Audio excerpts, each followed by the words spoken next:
Hello viewers, welcome to Buli cooking programme. আশা করি আপনারা সবাই ভালো আছেন। এই দেখুন, আজকে একটা বড় তেলাপিয়া মাছ নিয়ে এসেছে। আমি এই মাছের রেসিপি করব।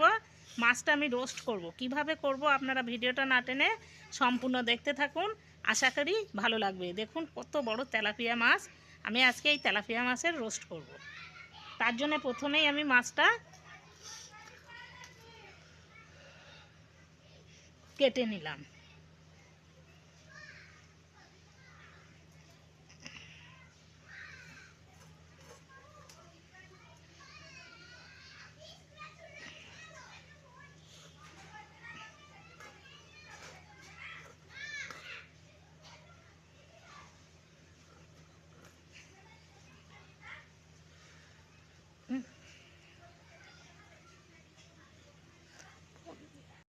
এই দেখুন, মাছটা আমি বেছে ধুয়ে নিয়ে চলে এসেছি। এখন একটু মাছের গা আমি কেটে কেটে দেব। এখন আমি ওই মাছের গায়ে একটু একটু করে কেটে নেব বটি দিয়ে।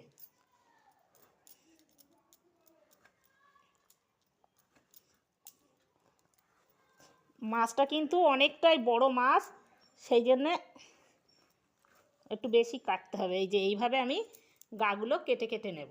এই পিঠটাও এখন কেটে নেব। এই দেখুন, মাছের গাটা আমার পুরো সব কাটা হয়ে গিয়েছে। দুই পিঠে আমি এইভাবে কেটে কেটে নিয়েছি। এখন আমি প্রথমেই এই মাছের গায়ে লেবু দিয়ে দেব, লেবুর রস। লেবুর রসটা দিয়ে একটু ভালো করে মাখিয়ে নেব।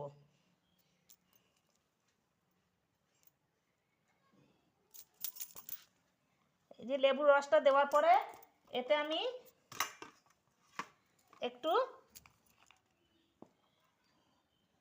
পরিমাণ মতো লবণটাও মাখিয়ে দেব।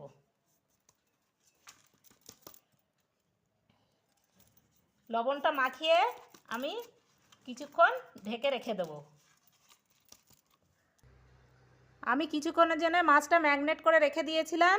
এখন আমি লেবু আর লবণ দিয়ে ম্যাগনেট করে রেখে দিয়েছিলাম। এখন আমি এই যে পরিমাণ মতো হলুদ,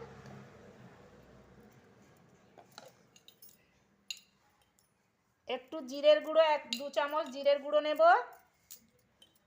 আর 2 চামচ ধনের গুঁড়ো নেব।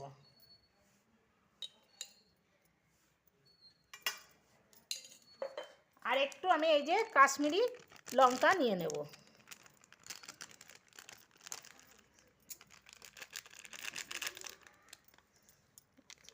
আর এই যে আমি কিন্তু একটু আদার রস করে নিয়েছি। আদার রস করে নিয়ে আদার রসটাও আমি এই মাছের গায়ে লাগিয়ে দেবো।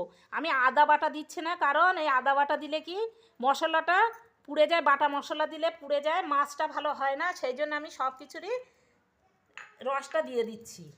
আর এইদিকে এই যে জিরে, কাশ্মীরি লঙ্কা, হলুদ আর ধনের গুঁড়ো নিয়ে নিয়েছি। নিয়ে একসঙ্গে আমি এতে একটু তেল দিয়ে দেবো, সর্ষের তেল।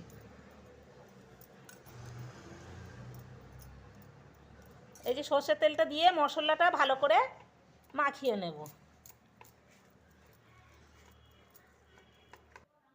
এই দেখুন, মশলাটা সব একসঙ্গে আমি একটু তেল দিয়ে মাখিয়ে নিয়েছি।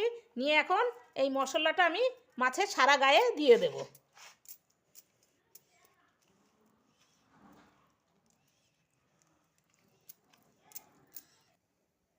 এই দেখুন, মাছটায় আমার তেল মশলা মশলাগুলো সব একসঙ্গে মাখিয়ে নিয়েছি।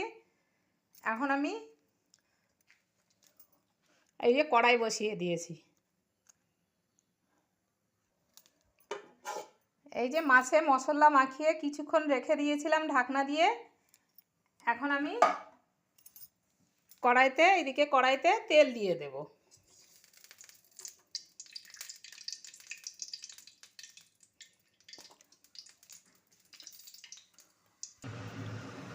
তেলটা আমার হয়ে গিয়েছে। এখন আমি এই যে মাছটা দিয়ে দেব।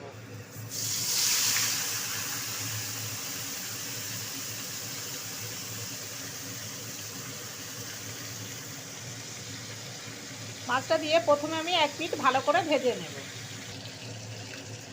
এই দেখুন, মাছের এক পিঠ আমার করা হয়ে গিয়েছে। উল্টিয়ে দিয়েছি আমি আরেক পিঠ, উল্টিয়ে আরেক পিঠ ভেজে নেব।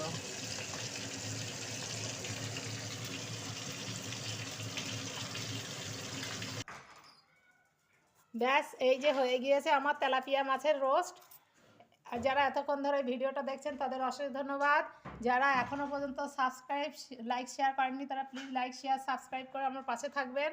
আর কেমন হয়েছে এই তেলাপিয়া মাছের রোস্ট কমেন্টসে জানাবেন। আপনারা ভালো থাকুন, সুস্থ থাকুন। ওকে বাই, খোদা হাফেজ।